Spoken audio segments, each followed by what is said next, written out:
So my presentation is on the development of intelligence testing. This is an assessment designed to measure cognitive abilities, intellectual functioning, and problem-solving skills at different stages of a person's life. So 4 theorists came together, and this is how this was created. So we start with Francis Galton. He was born in 1822. He believed that sensory function is hereditary, and so is intelligence. This led to the creation of eugenics. Eugenics is basically this idea of improving genetic quality of a human population by promoting reproduction of people with desirable traits. So he believed that all function is hereditary, so you need to take people with the best genetics possible and have them procreate in order to have a high quality human population. He also kind of helped frame the nature side of nature versus nurture through this, because he believed that genetics played a huge role into why people behave and why we develop the way that we do. He also created the first self-report questionnaire. This was a questionnaire that focused and just gathered information on physical characteristics, mental abilities, and family backgrounds. So, and he ended up meeting James McKeen Cattell. Cattell was born in 1860. He went to go study for his doctorate at the University of Leipzig, I believe that's how you pronounce it, which was in Germany.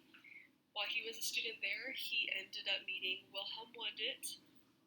He is the father of psychology. So Cattell had the opportunity to become a student, and then eventually was an assistant to him. During the 1 year that he was an assistant to him, he actually ended up being appointed to laboratory assistant as well, which he was the first one in psychology to do that. After graduating from the University of Leipzig, he went back to the UK, ended up going to Cambridge, and that is where he met Francis Galton. He had just created that self-report questionnaire. So after he was done studying at Cambridge, he moved to the United States and became a professor at the University of Pennsylvania, and that's where he ended up bringing his self-report questionnaire. He is popular for studying differences in mental abilities, things like reaction time, memory span, and perception. He was also the first president of the American Psychological Association in 1895. Then we go to Alfred Binet, who was born in 1857, and Theodore Simon, who was born in 1873. Alfred was a self-taught psychologist. He ended up writing a book after testing and observing his daughters.